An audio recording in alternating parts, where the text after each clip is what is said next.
So now we're going to look at a couple of examples utilizing what we just learned concerning the ideal gas equation. So the first example here is a question which is asking for the pressure. It gives you the moles, it gives you the volume of the container, and it gives you the temperature. So the equation you're going to use, of course, is PV is equal to nRT.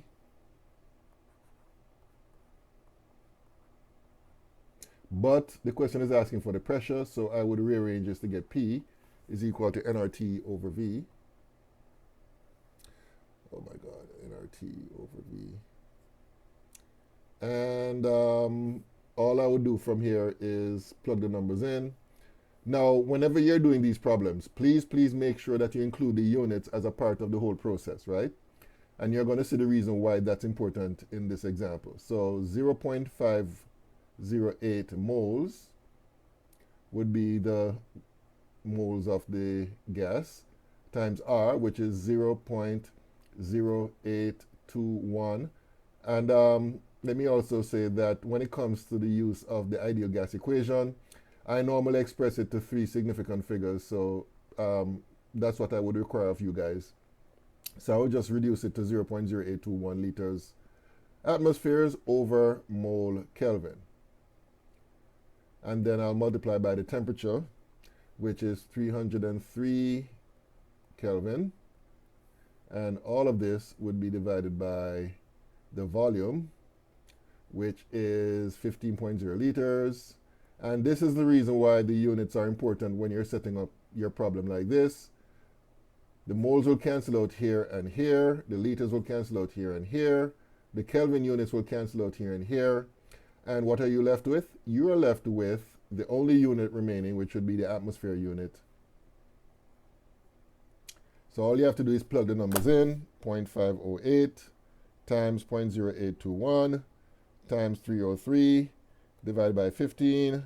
And according to my calculations, this works out to be equal to 0.842 atmospheres. And that's basically how that is done.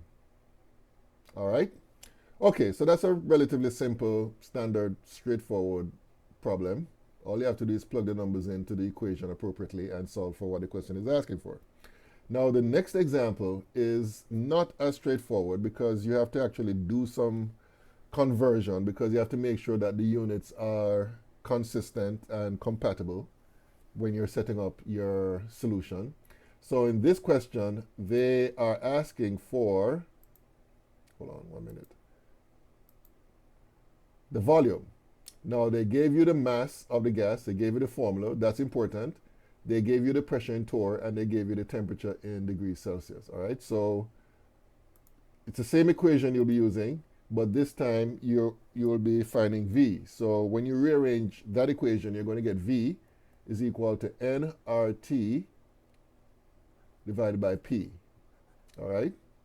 So we put the numbers in. N is the number of moles, which would be not given, but they gave you the mass in grams, and they gave you the formula of the gas. So basically, you would have to divide the mass in grams by the molar mass.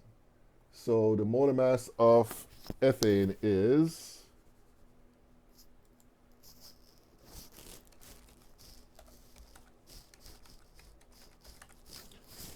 I'm using my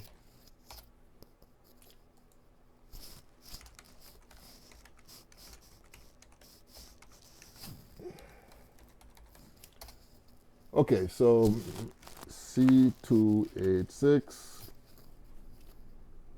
Okay, so according to my calculation here, that would be equal to 30.07 grams down here and 1 mole up here. So that will give you the moles, all right? Then we multiply by R, which is 0.0821 liters atmospheres over mole Kelvin. Multiply by the temperature. Now the temperature given is 18 degrees Celsius. So we have to convert that to Kelvin. So 273 plus 18, and that gives you 291 Kelvin. And then we divide all of that by the pressure. Now the pressure is given in torr. And remember, if we're using this value of R, then the pressure must be in atmospheres. So what we have to do is convert that to atmospheres. And you should recall that 1 atmosphere is equal to 760 torr. So the torr units cancel out, the atmosphere units cancel out, the mole units cancel out, the Kelvin units cancel out, and we're left with the final unit, which would be liters. So now we're going to do the number crunching. So 16 divided by 30.07 times hold on, I made a mistake on my calculator. 16 divided by 32.07 times 0.0821 times 291 divided by 720, 760. Okay, so according to my calculations, in this case we have to round off the answer to 2 sig figs because of the 720 here. So the answer I got here is 13 liters. Sorry, let me do this again.